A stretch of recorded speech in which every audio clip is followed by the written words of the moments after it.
Welcome to Warped Zone, a podcast on sci-fi, philosophy, religion, politics, gaming, and anything else. Taboo. Woohoo! I am Ben Banasik. I'm Tara Smith. Hello, good to be with you. Yes. Tuning in, well, in present, the present form. Unlike next week, which we can talk about later. We are in the law library, which I did not really know existed. The mezzanine of the law library. Yeah. We got a bit lost trying to find it. I think we're trying to tick off every possible room in all of the Sydney University. We can't seem to be able to go to the same room more than once. No. Last week was downstairs in the library. Yeah. The meeting rooms, which are okay, except the lights were making a weird flicking noise. Yeah, and also it was glass all around, so you can kind of see everyone going about their day, and it's a bit distracting. Now we are looking at bookshelves. There's a glass wall. There's only one glass wall, and we're both seated on the same side of the table, a la the last supper. Like a job interview, so if anyone came in, we could be like, welcome. Yeah, welcome. Thank you for joiing us. Yeah. We have How been would you waiting describe for you. yourself? It's just one word. Yes, yeah. Banana. I don't know. How have you been? I've been good. A bit tired, not sleeping very well, but generally pretty good. Yeah, what about you? I don't sleep, so very well normally. Might have broken my toe yesterday. Oh, really? Yeah. How? I was... Are you playing ToeJam and Earl? That's later. Yeah, it's funny. No, I just was picking up Isaiah's toys and I hit my toe on the side of it. And it's not... Okay, so you know... Really? I would have thought it would be some sort of sporting injury coming from... I know. I know. This is going to really affect my running as well. Like, you're just about to start, were you? Yeah. CrossFit? Yeah, that's right. Yeah. So, you know, you got a big toe and then you've got like toe 2. I am familiar with toes. 2, 3, I also have 4 toes. and 5. So toe 4. But I don't know because like... I was trying to explain to Jodie. No. Oh, no. It would be the pointer toe. No. The ring finger toe? The other one. Ring finger toe? I guess the ring finger toe, but I don't wear rings on those. No, but if you were to kind of line up your hand with your foot, it would be... Okay, the ring finger toe. But it's an awkward thing, hey? Because like I said to Jodie, I think, because she woke up this morning, I think I broke my toe. And she's like, oh, you didn't tell me that yesterday. I'm like, yeah, I know, because I was busy. I just didn't have time to I think if you'd broken your toe, you would have mentioned it. It's not something that you just forget about. I was busy. I was really busy. Why didn't you broken your toe? I was in a lot of pain. I can't walk. Well, then you would have mentioned it. No. We could do this all day. This has just been the podcast. Just you being like, I think I broke my toe, and like, you haven't broken your toe. Times like 30. Yeah. Did you go to the doctor? No. So you still haven't gone to the doctor? No, I don't have time. Well, then you haven't broken your toe, because if it would be so excruciating, you would be... It is excruciating. Then you would go to the doctor. No, but I know you... This is like some bad sitcom. But you can't do anything for a broken toe. They just say, oh, you put in a cast. I don't want to wear a cast. A little baby toe cast? No, like your foot. Like you can put it... Oh, not just around the one toe. Little crutches for the other toes next to the toe. Yeah. That's a shame. Yeah. But I kind of just... You weren't even limping, mate. You haven't even broken your toe. Possibly, yeah. You would be limping. Have you broken a toe before? Yeah. I broke the top of my, like the ligaments in my foot before. Yeah. Yeah. Anyway. That's a shame. But I don't believe you. Don't believe me. Yeah. Yeah, so there is a possibility I broke my toe. But I kind of just forgot about it. But I was trying to explain to her, so it's the second from the end. And she's like you, or the pointer, like that. I'm like, no, the second from the other end. You should have said ring finger toe. A ring finger toe. That's straight to the All right, the ring finger toe. Yeah. Yes. So that's my medical emergency. Mm-hmm. What have you been doing? I wrote a list. I had a busy week. My grandmother came visited on Wednesday. Okay. My dad's mum. She's a very lovely lady, very eccentric. Mm-hmm. She is like, I think I might have told you, she's like a pro bottle collector. She's got like a syndicate in Byron Bay where she's got a relationship with like maybe 7 different restaurants in Byron where she collects all their bottles and cashes it in for money. Okay. She's like, she takes it to the next level. She's not like my father. My father is also a bottle collector. Oh, no, she is. Oh, you mean He's like a hoarder. Yeah. No, she makes maybe about, I think probably $500 a week from it. Wow. That's a lot of bottles. She does it 7 days a week. And she collects a lot of bottles. And she said once, so she has a big van, And she said once that she got pulled over and got breathalyzed, and the alcohol content was so high in the van that it came up with a reading. Oh, really? So she's really, like, that's worked so well for her because, Wow. you know, it's a job. She's like, she thinks she's been perfectly, that God made her as like a bottle collector. Like, Really? yeah. Because she has a van. She doesn't mind getting her hands dirty, and she likes cleaning up anyway. She would be the sort of person that would go to the beach, bring a plastic bag out and clear the rubbish anyway. Like, she's just that kind of person. So Wow. so she's sort of loving it, and she's renovating a small house that she bought for like $5,000. So she's renovated it. She's very. What do you mean? She bought a house for $5,000? She lives in like like permanent housing in caravan parks. Yeah. So she has one, Oh, right, and then there was okay, like yeah. one that was apparently like a meth den. Right. That's really, really run down. Okay. So she bought it for quite cheap, and she's flipping it basically. She's really good at it. She's very good with her hands. She makes like rock walls all the time and gardens. So she'll like find scrounge materials from places and like build it up. Like, she's very industrious. Yeah, right. Yeah. So it was nice to see her. She hadn't seen the house, our apartment, since it had been fully renovated. She'd seen it sort of pre-construction stage. So she was very impressed. Did you show her your electrical work of the light? We told her about it. But she's always like, Tom's so handy. I'm like, oh yeah, you weren't here for the 3 hours of like anxiety that I had to put up. But no. He's all right. Yeah, he does okay. So what else did I do? I saw a movie on Thursday night, Parasite. Have you heard about it? No. It's a Korean film, won a lot of awards, I think, during the Sundance or one of the film festivals. It was really, really good. It's like I like dark. It's the dark comedy that I liked. It's very similar. I found it quite similar to Yorgos Lanthimos, you know, the Greek director I like. Yeah. Does Lobster and Dogtooth and all that sort of stuff. So it was like kind of funny, but you're kind of on edge, and because it's very violent. But you know, it was about this very poor family in Korea that start to impersonate people and kind of infect a rich person's house. So they start off by like being the driver, and then they're like, oh, I've got someone that would be perfect, and they kind of like sabotage the current workers to try and get the whole family involved. It's quite funny. I'd definitely recommend it. So I saw that at the Dendy. And then I volunteered at the Dog Lovers show on Saturday. Which is a bit random, right? So this is all I know about the story. I kind of wish that you just dropped that upon me. Okay, so what do you mean you volunteer on a dog? Well, Zoe mentioned it, our friend Zoe. Right.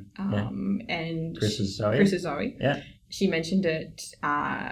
She does a lot of volunteer work for a group called Penny Marathon. Okay. Which is a really good dog and animal rescue. And they were there with the stall. And she asked me if I wanted to come a couple of weeks ago. And I said yes. And so I came and volunteered. And So you actually went? Yeah. Oh. I did a whole day there just selling things and patting dogs. It was really fun. Yeah, the woman. I don't know. Okay, so on the scale of humans to dog, like interactions that you had, what are we talking? Like a 5-to-1 scale of dogs? Let's just say I versus spent a human? whole lot of time with the dogs. Yeah. But I didn't want to overwhelm them because the dogs that were there were like celebrities because it was a dog lover show. So everybody loved dogs there. So normally when I'm out and about, You mean celebrity dogs? like Insta dogs, Insta poochers. What? Like, yeah, dogs that have Instagram. What? Yeah, big, like, How do you famous know? How do you? dogs. Okay. So how do you know that dog is that dog? I don't really follow them, but people would be trying to take photos with the dogs and stuff. Really? Yeah, they had a dog that on. would be set up, like one of the dogs called Pikelet, maybe. Pikelet. Yeah. Anyway, so no, That's it's that's really. actually a good name. Pikelet's a good name. It fits with my naming. I can't conventions. remember anyway, but it was Penny Marathon's a really good group. They do rescues. They rescue a lot of dogs from Greece and bring them to Australia. And the woman who runs it, Ellie, she's Greek. Why do they need to come from Greece? They do like dogs in Australia as well. But one of the things they do is there's a lot of stray dogs in Greece. And Yeah, there's a lot of stray animals in Greece because Yeah. it's a cultural thing that you have animals on the Exactly. street and you just feed them. Yeah. My great grandfather used to do it to cats in like the people do Inuit. it in Lakemba. Exactly. Yeah. And it's like seen as okay, that's good because there's cats around. They'll kill all the mice. That's good. We should feed them. Well, the problem in Lakemba is that they're community cats, but they never get desexed. They never get any sort of vet treatment, and they walk around with injuries. My great grandfather did the same. Yeah. And it was like It's definitely a culture. he used to have a go at my great grandmother because we eat the fish head. Yeah. So there's the fish and the fish head. Yeah. So we actually eat, but like culturally, we eat all of the fish. And he would always yell at my great grandmother and my grandmother and mother because he'd say, look, cats are not going to have any food left. You're eating all the cat food. That's cute. No, but Ellie, who runs it, she's lovely. She's Greek as well. And so she basically runs the majority of the company. And it's nice to, for like a charity, sorry. So it's nice to have a charity where you know the person that's running it. So yeah, it was really fun. Pat a lot of dogs. And I met a cat group as well. There's one cat group there, so I had a chat with them as well about... Was there like a tension between the cat group and the No, they didn't have any cats in there because there were so many dogs around. So you didn't want them to, have any issues. But that was really fun. And then what else did I do? I went to a vegan brunch on Sunday, bottomless brunch, which was cool. Mm-hmm. It was a bit expensive, but it was unlimited cocktails. Not that I drink a lot, but it was still... I took alcoholic? I got mocktails. Because why didn't you drink the cocktail? I had one and it was too alcoholic tasting for me. But I got mocktails. So it was quite good value because it was 6 courses of a meal and then it was... You could have as many drinks as you wanted. It was all vegan for $65 per person. It's pretty good. Yeah, I thought so too. I'd put up with vegans for that much. Yeah. That's pretty good. And what else? Oh, I'm reading Samuel Delaney's Babel 17. Have you heard of it? No. Yeah, it's quite an interesting book. So it explores the Sapir-Whorf hypothesis, or Sapir-Whorf, which is that language can be, structure of a language affects the speaker's worldview or cognition. So the whole idea... That's interesting. Yeah, so the whole idea in the book is that there's an alien language that gets translated and it really turns you into a trader as soon as you translate it. It's quite interesting. I haven't finished it yet. I started reading that, and I'm also reading Camus for one of our future Myth of Sisyphus. We're going to talk about that. And the only other story I have is my Jehovah's Witness story, but I'll let you have a chat and I'll end with that. Your Jehovah's Witness story? Yeah. Okay. Well, the language thing that you said is interesting because, there's the debate of whether that's the case or whether it's just representative. And then there's the aspect of, I think it's Derrida, actually, that talks about how language evolved, and there is no proof actually that written language came after verbal language. That's interesting. It's just non-existent. And if you look at cave drawings and such, there's a possibility that sort of makes sense if ancient people were starting to draw things and then pointing at them and said this, and then the word comes out of the drawing or the image at the same time. But couldn't you say that all languages comes from an image originally? Well, no, the theory is that we all had verbal language first, and then there became written language afterwards.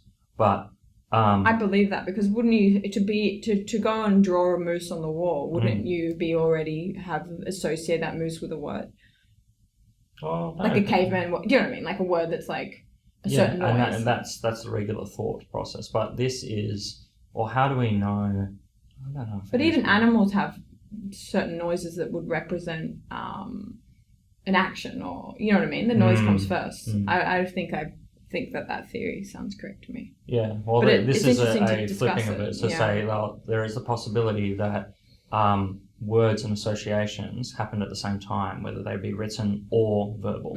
And as human beings, what differentiates us from animals is we have a cognition of a signifier for objects or concepts in the world. So those signifiers just came about based as an evolutionary trait.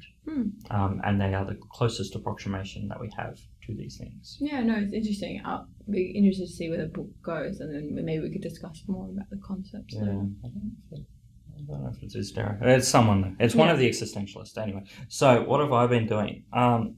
Shitloads. I'm flying out on Friday, and I, aside from breaking my toe possibly, which I did. You have not broken. I did. I think I. Anyway, so last week I lectured for the first time at Newcastle. Yep. On Freud. I had some IT problems. Oh no. Yeah, but it's okay. We got that lecture up. And how long were you waiting for the IT? Oh, no. I just fixed it myself. It's okay. Oh, but how long did it take you to fix it? Oh, like 40 minutes, but not in the lecture. So I was giving the lecture, pre-recording it on my computer, and then trying to deal with how to upload it later. Oh, I see. Because that's the worst when you're trying to start the lecture and you're stuffing around at the front. I hate that. Yeah. No, I was maybe delayed like 2 minutes or something like that, which is okay. But then, so the class is quite good. Is it big? No.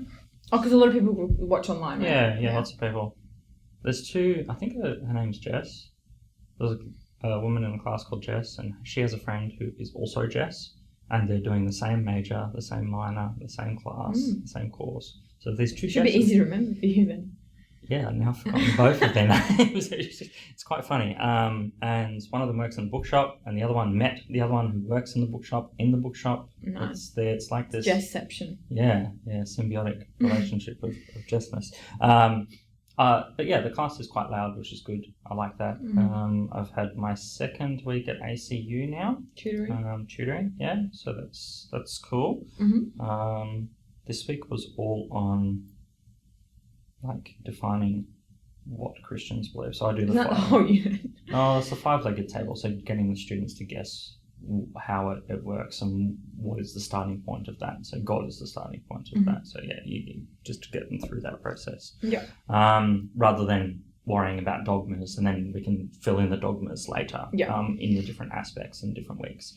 And there is news. I don't know if I said I'm going to be lecturing a week on that, which is on church. Yes, I think you mentioned you do a week. So that's going to be cool. I like lecturing, so that's fun. I also, because I'm away next week and I'm not going to be able to do the lecture for Newcastle, I've written and recorded my week 3 lecture, which is on William James, a religious experience, and tomorrow I have to deliver a week 2 lecture at Newcastle. So I've done all of that within 3 days. So it's quite intense. Yeah, and I'm referring to things during my pre-recorded week 3 lecture. I'm like, as we heard in like week 2, blah blah blah. So I got to like try and remember actually what I've said and make sure that I do those things. Otherwise, it'll sound really wacky and weird. But it was a bit strange giving a lecture to the cats running around the house. So just sitting there with a microphone and that's all you're doing. I also got you the laptops. The computers. Yeah, you found some computers. Yeah, and I'm not going to divulge where we find our secret stash of sort of disposed some electronics. Apples. But yeah, we got apples are good. 3 computers. I'm excited to see them. Yeah. We're going to do them up. So, Jodie was away on Thursday and Friday and half of Saturday. She went to Youth Week Awards in Sydney. Yeah. So she was nominated for, again, Camden Council was nominated for the what is it? It's like the best youth week program, basically. Yeah. Did she win the award? She did. Oh, yay. Yeah. Congratulations. So she did. It's really, really big. It's the only award-winning thing that was part of the local government awards. Yeah. So it helps her justify her job, which is good for the council. Yeah. That's so awesome. She's all happy with that. Yeah. Did she win a prize? Yeah. A little trophy? Trophy, yeah. Nice. So there was a trophy. Any money? No, there's never any money for anything. Yeah.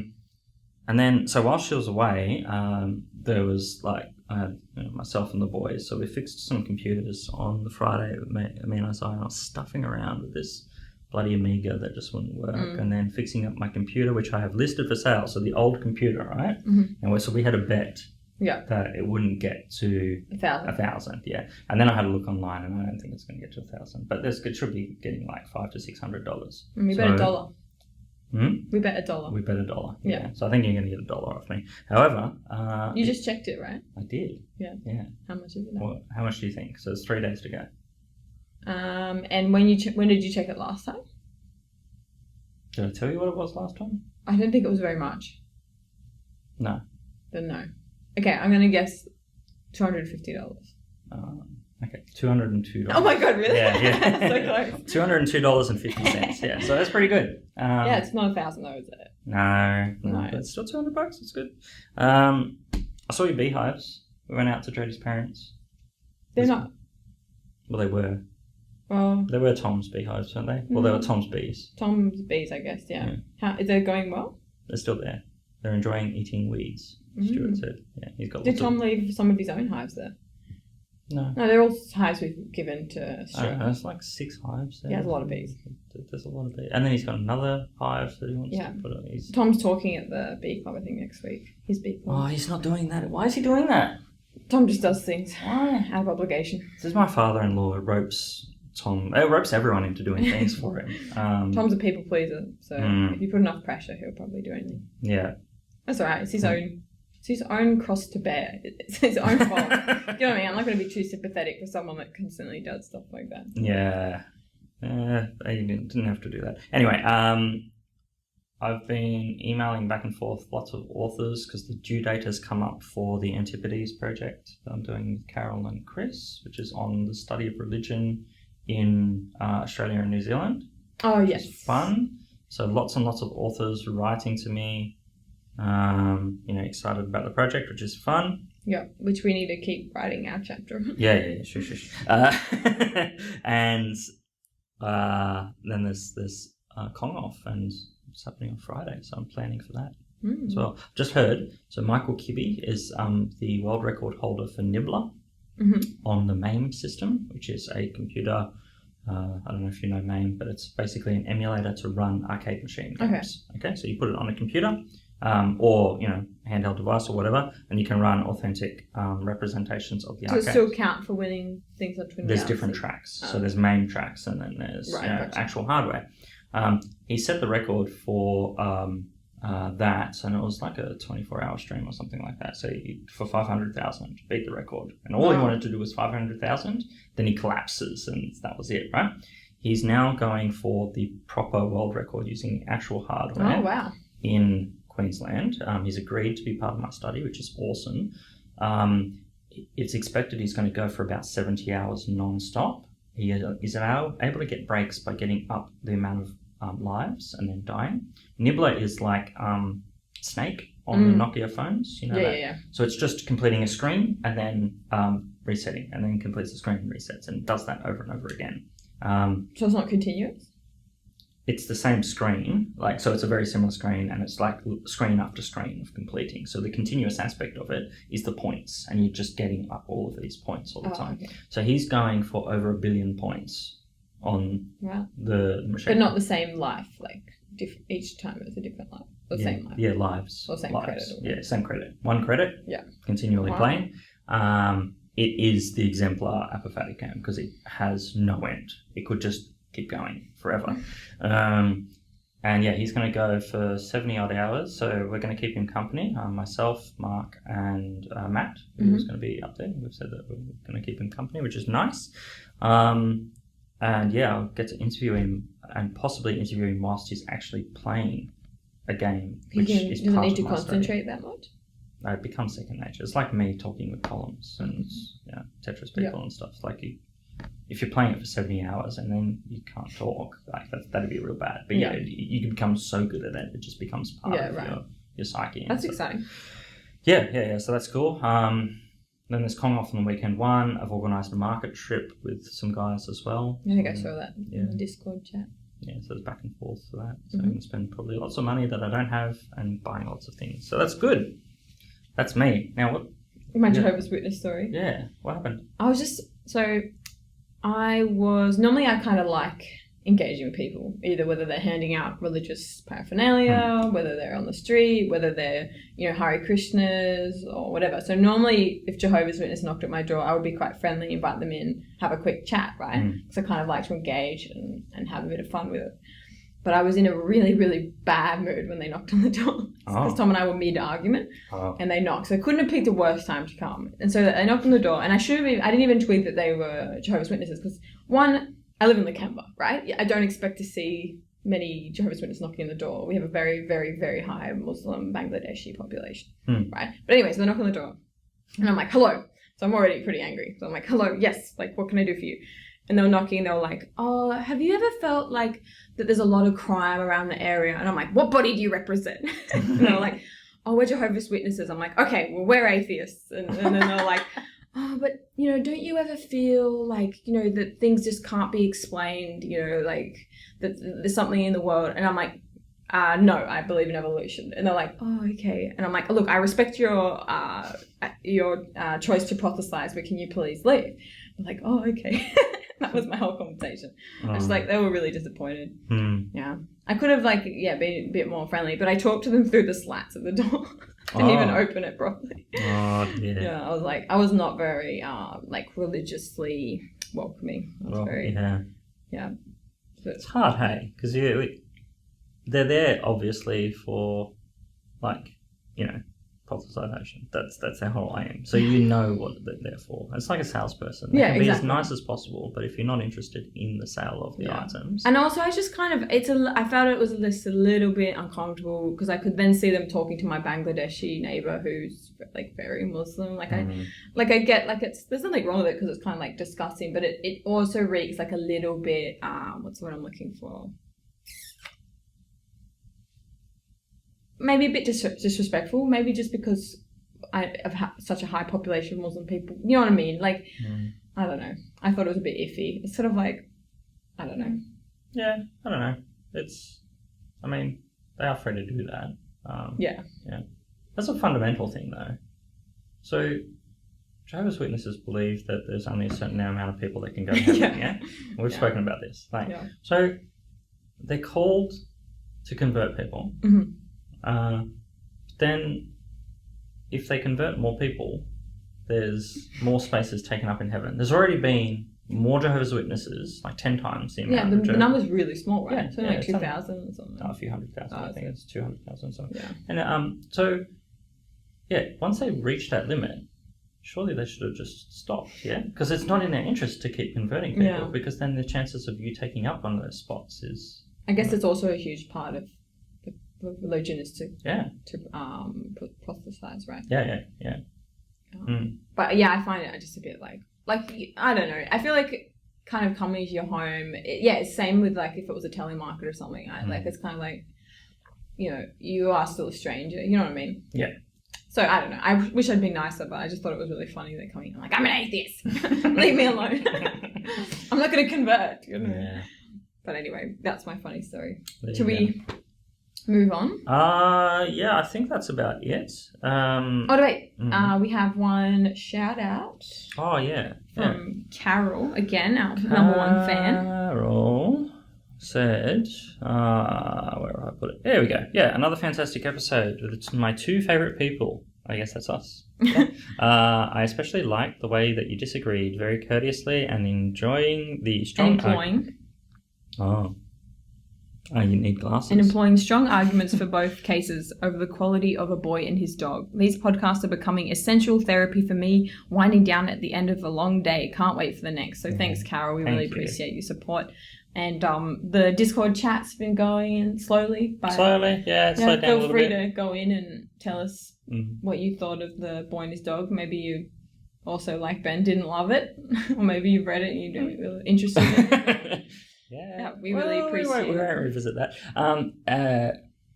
I haven't checked if there's any reviews. I really should do that. But our listening audience is maintained. So it's good. Yeah. We have people that listen to us. We still don't know all these people. Yeah, because we have about 19 listeners. I reckon there's probably 10 of them are our friends and family, right? No, none of mine. Well, like from the gamer system guys and stuff like that. Yeah, maybe. But the numbers are off as well. So it's not picking up something else. So it's strange. But... so what have we got? We're just looking at the performance. Well, this is what I'm interested in. Okay, so 74% of our listeners are in Australia, yeah? Mm-hmm. Do you know anyone else from around the world that would listen to this? No. No. Okay, all right. So let's go from the bottom. 1% the UK. This might be my friend Addie listening from India. 1%. Wait. We're not, okay, 1% from India. Yeah. 1% from Netherlands. 2% from Hong Kong. Ooh. 2% from Germany. 6% from New Zealand. 9% from the US. And then the rest are Australians. Yeah. And then iPhone users. 27%. 27%. Yeah. How good is that? But no, we really appreciate you guys listening. And today... Do you want to do a little intro of what we're talking about? Oh, today we are talking about ToeJam and Earl. Woo!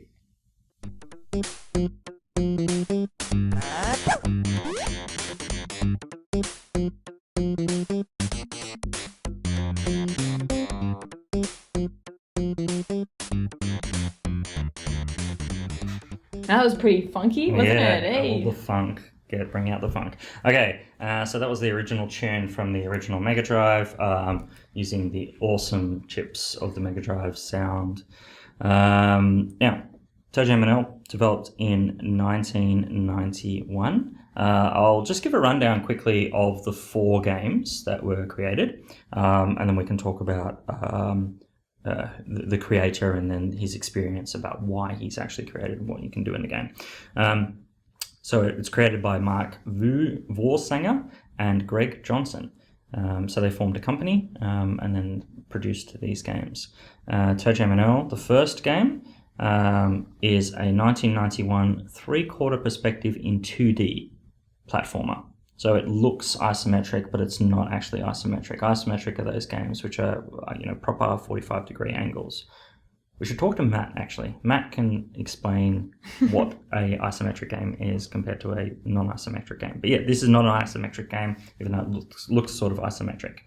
The backstory is, well, actually, what the aliens look like first. So you have ToeJam, who has 3 legs and 2 eyes, which are poking out of his head. Looks very alien-like. And he's red, bright red.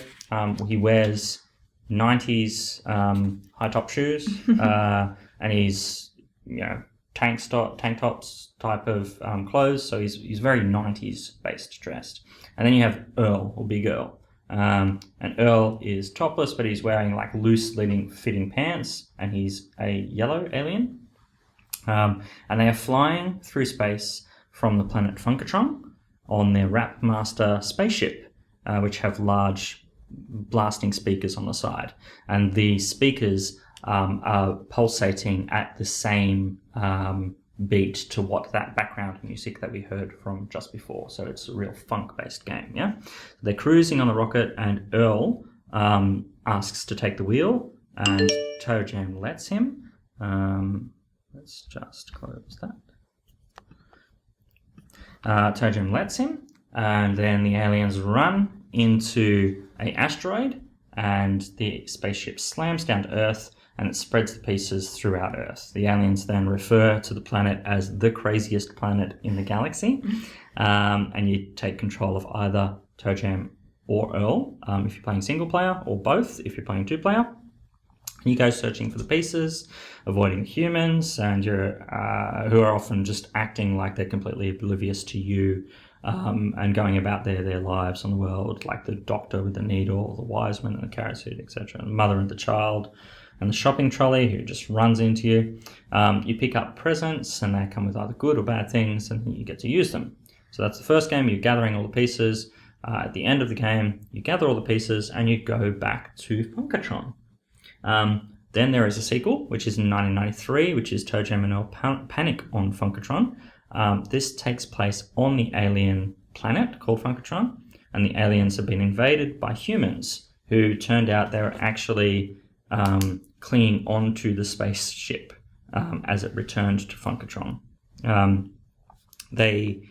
The humans again are doing what they normally do, but this is causing this huge big nuisance to all of the aliens that are actually on Funkatron.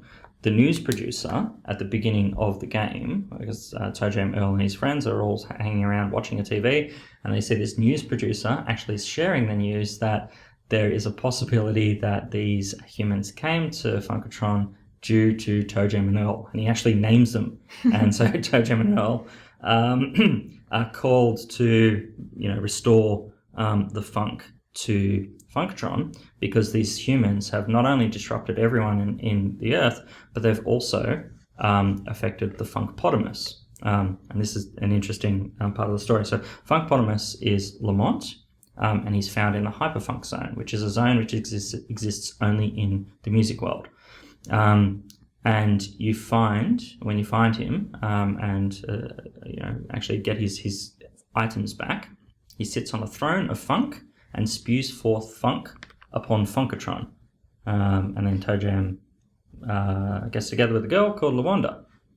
ToeJam and Earl 3 is a 3D platform game in 2002, follows on from Planet on Funkatron, so it sort of follows on the story. It was originally developed for the Nintendo 64 and Dreamcast at 2 different periods, and then it was cut, but then finally came out for the Xbox. It features ToeJam, Earl, and the new character called Letitia, and they are asked by Lamont, who is the Funkpotamus, to find his 12 secret vinyl albums of funk, which have been taken and then hidden on Earth. And while getting the aliens, you need to run around and actually convert the humans to the way of the funk. So there's this conversion aspect where you have to blast them with a funk ray gun, which is not like a gun, but it's just got sound waves, and then they become all hip and funky. Then finally, ToeJam and Earl Back in the Groove came out this year. It's kickstarted in 2015, and it was promised to be a return to what the original game was like, with that three-quarter perspective. The story behind this one is that ToeJam and Earl have stolen Lamont's ship so that ToeJam can impress Luanda. Earl presses, instead of pressing the funk generator, presses a black hole generator, and it sucks up the Earth, and it shows the graphics of everything going into a washing machine. Everything spews out and makes the levels look like the original game. And like in the first game, you have to find all the hidden ship pieces. That's the game side of things. Before we get on to Greg and his, I guess, his inspiration of the game, aesthetically, what did you think? There's aspects of it that I really liked, and there's aspects of the game I did not like. What I did enjoy was, I think the problem for me is that I did not play this game as a kid. I had never seen this game. I'd never heard of this game. So when I was playing the games, it wasn't nostalgic for me. I wasn't thinking back and go, oh, you know, in 1993, or whatever, in 2002, I really enjoyed this game. So I think that aspect for me was missing. So the order that I played the most recent one. I didn't even know there was 4 games. I thought there was only 3. So I played the 2019 one, and then I played the original, and then I played the second. I never got to play the 3D Xbox one. Yeah, that one can sort of be skipped over. That one was not well received by anyone, really, so it did not sell well. I didn't even see anything written about it when I was looking for things. So when you said there was 4 games, I thought you'd got it wrong. So I was reading the descriptions and being like, what? They actually shut down their company after the 3rd game. Right, okay. Greg Johnson bought the rights to ToeJam and Earl and then resuscitated the company as Humanitarian Studios. So that's my major first caveat, that my opinion is sort of not maybe as others would be, because I didn't have that nostalgia growing up. It's not taking me back to any sort of time. So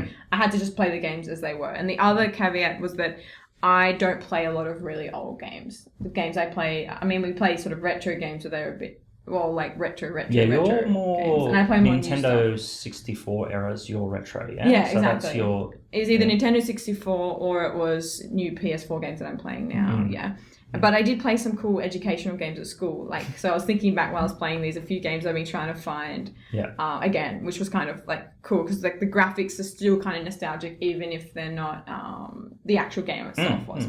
I really liked that. I liked the fun of it. I liked that it's family friendly. I liked that the concept of the music and the backdrops and things. And I actually think I liked the second game better than the first and the fourth. Yeah, okay. Because I liked the concept of it being on the alien planet. And I guess because I'd played the most recent and the first, they seem very similar to me. And that's the point, right? It's just kind of been updated for a more modern time. And so, we won't go into, I'll start off with just what I like. You can talk about what you like, and then maybe afterwards I can tell you what I didn't like. But overall, I loved the characters, and it was just a really fun game concept wise, the crazy humans that you meet. There's the guy in his little hot tub that throws things at you. There's the Cupid that throws his arrows, and there's the hamster that rolls you over on the wheel. It's very random, and I know that's the point. It's meant to be kind of fun and energetic. What else did I like? And we'll talk more about this later, but I like the interviews and the concepts Johnson had behind it. I really, really enjoyed that. And also, I know that it was a bit ahead of its time with the 2-player option. I think in a lot of games when the first one came out was being done. That's the sort of implication I got. Yeah, or particularly so when you're playing 2 players and you go to different levels, you can fall down. Yeah. So the levels, you go from one layer of Earth to another layer above. It looks the same with grass and everywhere, but you can see space through. Yeah. You go up with elevators, and then you get like a little transition of being in an elevator, and your character will say certain things. And that was in the old game as well.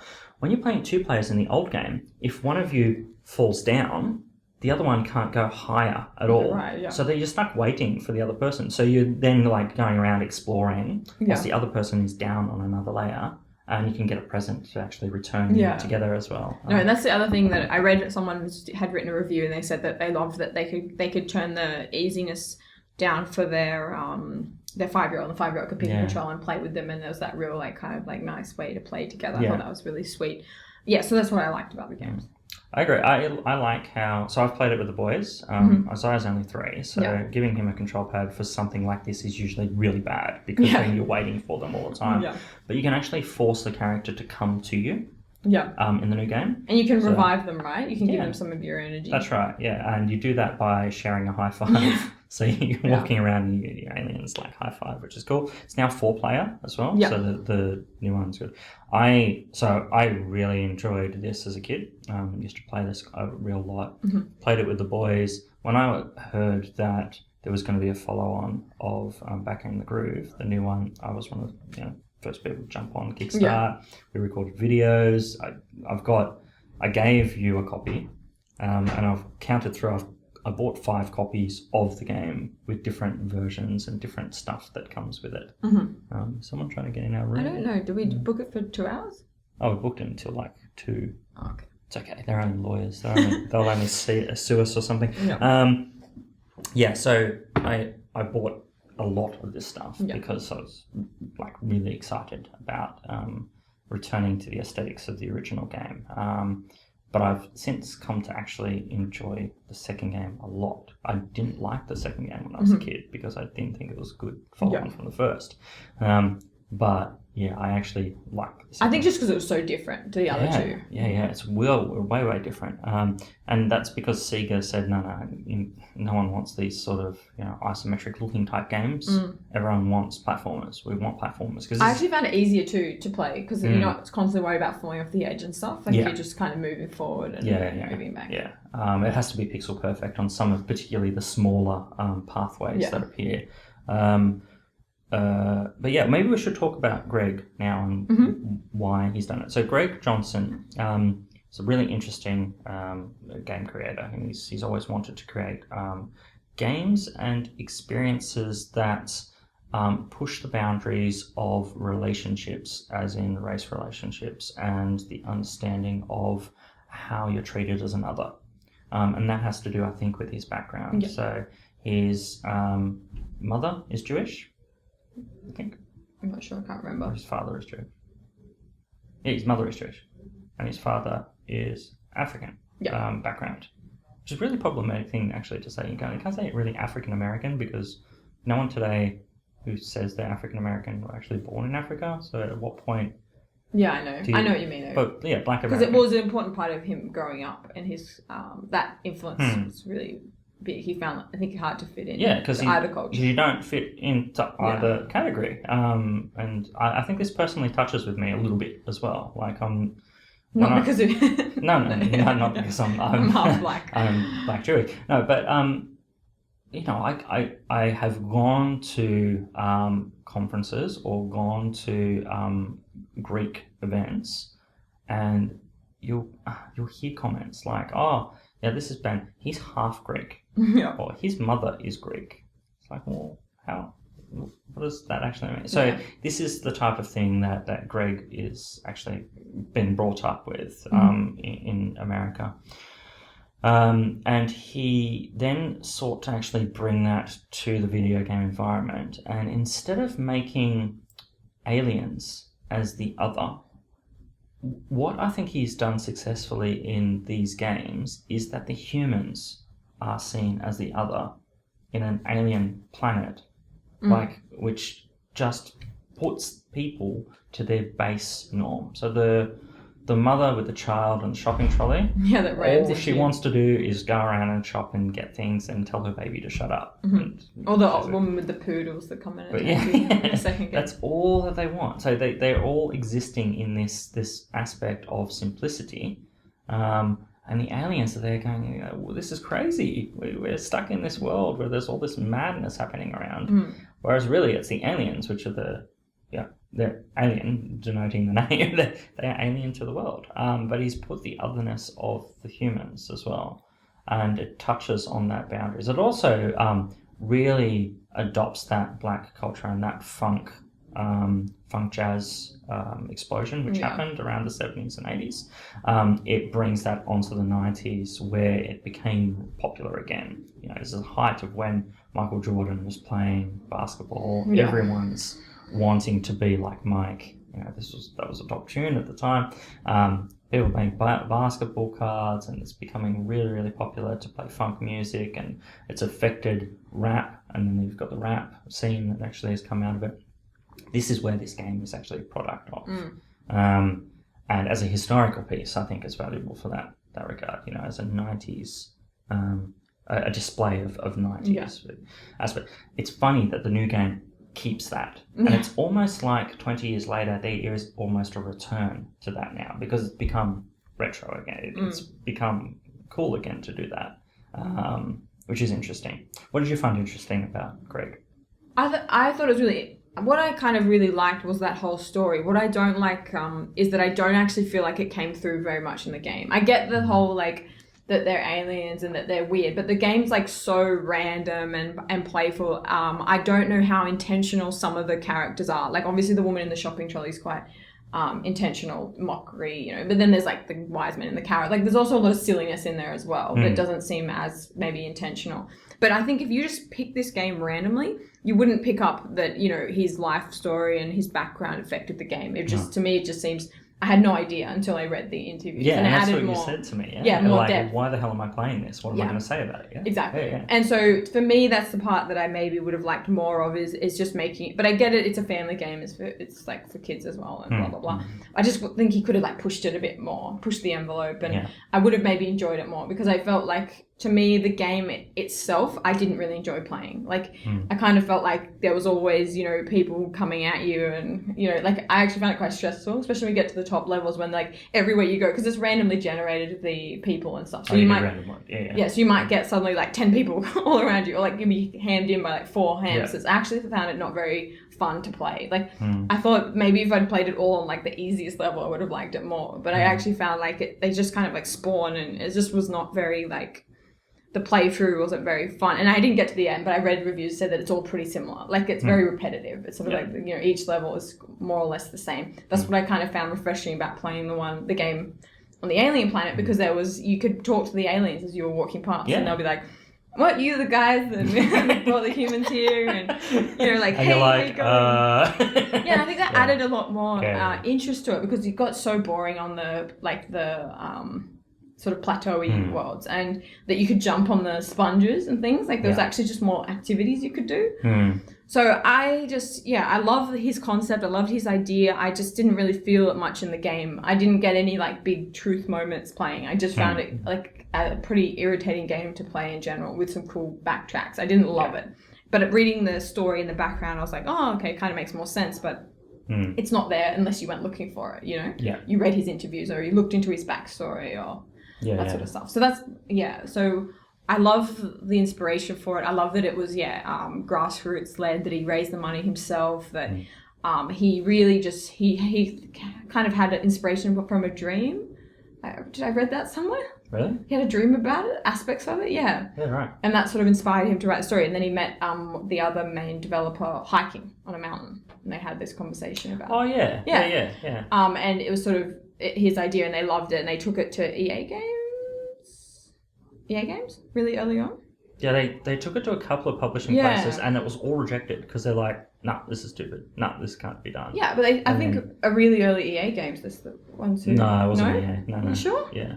Sega that they originally. So they were in. Maybe he was working for EA before he did that. Yeah, he had developed a couple of. There was small something games, to do with EA in there. But there was a couple of places that just rejected. Yeah. You know. This is what happens with some great games that happen in the world. Like the guys that created Elite, which is the forerunner to all space exploration games. it was just rejected by 4 or 5 different companies because they were saying, nah, it doesn't have credit. It doesn't have 3 lives and a credit. Yeah. You're not going to sell this game. That's what's so cool is that Sega let them kind of run with it, even though it was a bit out there. Yeah. Because it was based on a game called, not Dungeons Doom, or... There was some game he based it off. He said it was really inspired by another similar, like... So the dungeon crawling games. Yeah, something like that. Yeah. So the MUD... multi-user dungeon spaces. Yeah. So MUDs or MOOCs or... so those type of pre-generated random exploration games is what influences, but then you got the multiple layers. I actually agree with you with it gets very repetitive, particularly with single player for the original game. Yeah. And the new game. It shines with multiplayer. Like, that's really where it shines. Yeah. But as an experience, if you're doing single player, this is where my love actually has blossomed for the second game. Definitely.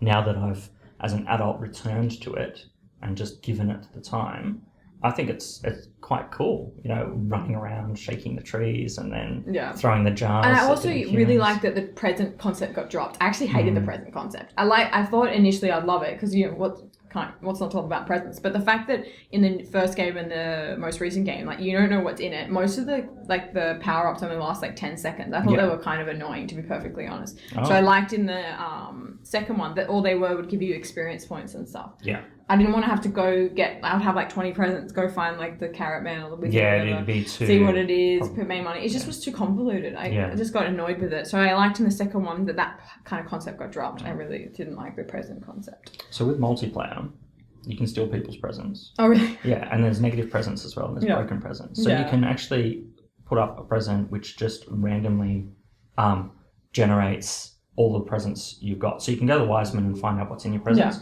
and you can plan, okay, I've got high tops here, and I've got the Icarus wings and stuff. So I'm going to do this at a different level, and your friend can be watching your screen, seeing what you're doing, and you're like, aha. So then you randomly generate the presents and just stuff your friend up. Basically, it's a different way to play it. It's quite funny how there's different ways to interact and that. So there's almost games inside of the game which you can play with each other, but as a single player experience, again, you're just gathering heaps of presents.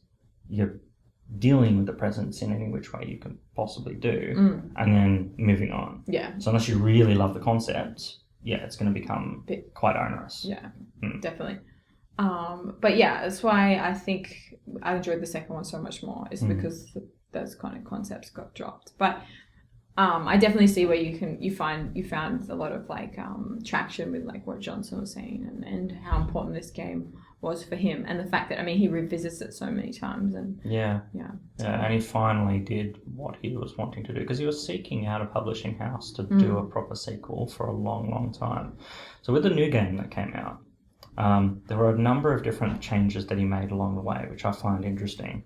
So he redesigned the characters using a modern look, so that they don't look pixelized. And they have the experience toggle, so you can know that one's faster and slower. That's right. Yeah. So he did all of that. Now, it was actually different character modeling prior, and they put on the black lines, so actually to make it look older.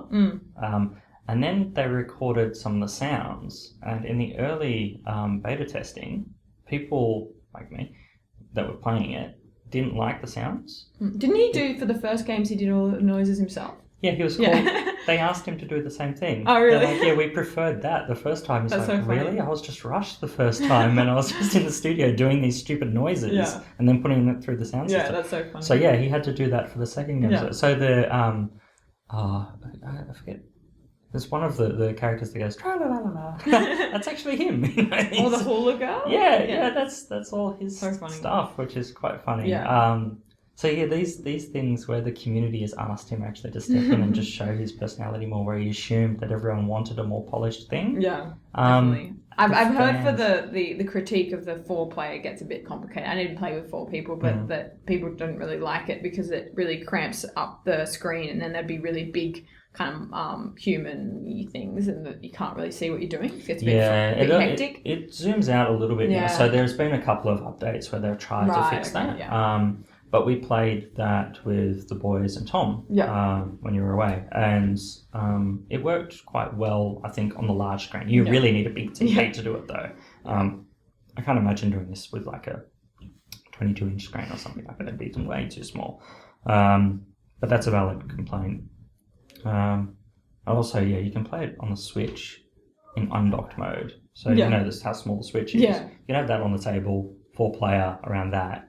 That'd be so tiny. Yeah, like, really small. Yeah, so you wouldn't be able to see anything. So I think it depends on how people are playing and what they're playing it on. Yeah.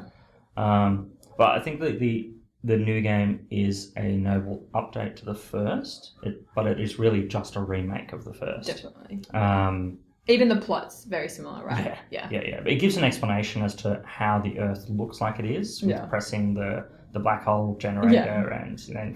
But basically you've got exactly the same thing. And I've heard of people. I didn't get to the end, but people, if they're good game players, can get through it in like 2 hours. Like if you're quite fast. Yeah. So I can get through quite fast, but then for people like that, they've released unending mode, so it's just a continual mode, which is quite fun. And you're just wandering around, and there's secrets deep into the game. So I haven't played the unending mode yet, so I'm gonna have to do that with the family.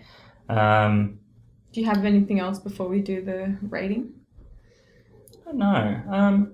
I just think on the Alien aspect at the time, so coming from the nostalgia point of view and playing in that period, we've got X-Files on the TV. There was an interest in aliens, an interest in sci-fi. It was always seen as almost the enemies, whereas this brought them to a friendly mode. Yeah. Which I think is innovative as well. I don't know. Can you think of any other games or maybe there's Odd John, which is an early book, which has a friendly alien, and then there's obviously E.T. as well. Yeah. But E.T. is sort of E.T. is a movie. E.T. is just a lump basically carried around. Yeah, he doesn't have a lot of character. Yeah, and he shows friendship, but he's still just almost a lump that is reliant on humans helping him. So humans are in the powerful role here. Whereas in ToeJam and Earl, the aliens are not necessarily reliant on humans at all. Yeah. They can do whatever they like. And I think that's really, really unique for the period. Yeah, I think it's a cute concept. I think it's just it's a different way to deal with aliens. And I would like to return to aliens in future. I think there's more we can explore on the topic. Yeah, definitely. Right, well... what should we give it out of? Funk notes or... how about high tops? High top shoes. Okay, yeah. If everyone doesn't know what high top shoes are, it's what I wear. So I wear Jordan shoes exclusively all the time. So I didn't have Jordans as a kid. I always played this game, always wanted Jordans. But I wear Jordans. Do you want to start? Okay, so I don't think we can do ratings for all of the games. What do you want to do? Do you want to do like the first and second game, or let's do overall? Let's just do really quickly first, second, and new one. Newest yeah? One. Okay, all right. Okay, so high tops. First one I would do, coming from a nostalgia point of view and playing multiplayer. Mm-hmm. Right, so 9 out of 10 high tops. If I was playing single player, it would be a lot less. Yeah. So it'd be like, I don't know, 6 or 7 or something, because it's repetitive in that regard. Yeah. But the aesthetics and everything, that's great. The new game, the second game, it's almost equal, like 9. Like I really enjoy the second game now. Surprised how much I actually really, really enjoy it. I would do 9 out of 10 single player. 2 player is kind of annoying. Yeah. Because 2 player, you have to wait for the second player to actually come along. Right, yeah. Yeah, so it's like the game's almost flipped, because the first game works so well, multiplayer. Yeah. Second game, it suffers from the aspect of having just the other character dragging you around. So you have to have good communication between the two. I tried to play with Isaiah, did not work. I can play it with Jack. Jack's really good at it. Was a bit older. Yeah. But it's not a little brother game. It's not that type of thing. The new game, I think it's a great return to the original, and it's a great remake. It doesn't do that much innovative, though. So I guess 8 out of 10 high tops, but it's hard. because I enjoyed the first one more. Like the sound chip of the Mega Drive, the pixelized graphics. Yeah. For me, that nostalgia pull brings me to it. What do you think? So coming from someone who your retro is a lot later, does this seem like a really early game to you? It seemed like a one I'd played at school, like an educational game. What it felt like to me. Yeah. But I reckon I'd give the first and the third 6 out of 10 because I didn't play it with. I didn't quite get it. The first and the new one. First and the new one. Fourth, I couldn't play it with 2 players. I couldn't get it to work. Yeah. So I think it would have really changed how I played it. Yeah. And maybe we can later, sometime I come over, we can play it 2 players and see whether I like it a lot more. But I found it really repetitive. I found it annoying to play, and I found all the kind of cool, really in-depth concepts that we used to see in the interviews not really being reflected at all in the game. And I think that's a bit of a missed opportunity. And I think I'd probably give a 7 out of 10 or an 8 out of 10 for the so still second one. Marginally better. Yeah, similar to you, but just down maybe a grade. You know what I mean? Yeah. But you said one player you felt similar to how I did about it anyway. Yeah. If it is a single player experience you want, then go for the second. It's not a game I would pick up and play again, I don't think. But maybe we can try it as 2 players. Yeah, or 4 players. Yeah. Yeah. All right, and what do you want to give a quick update on what we're doing next week? Okay, well, next week, so all being well, I'm going to be in Queensland. Yep. Well, I am going to be in Queensland no matter what. So, which means we are going to record remotely. It'll be the first time we do this, and there will be other times we'll have to do this because our calendars are going to conflict at times.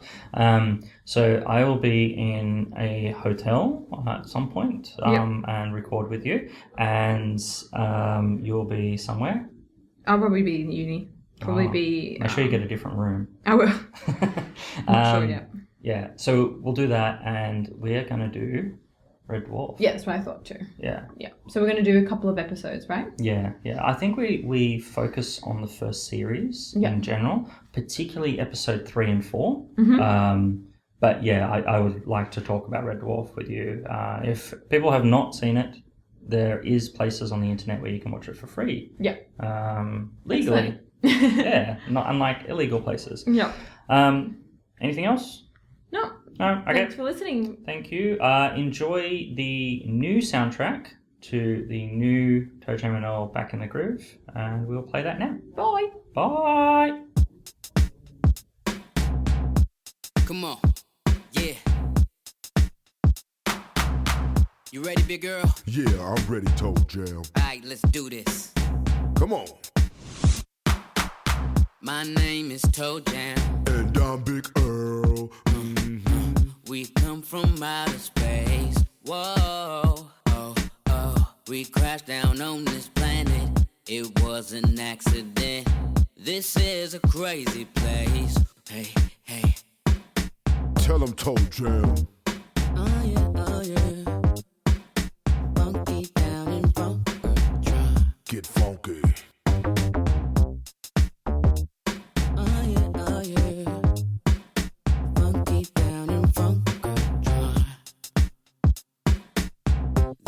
Crazy earthlings stressing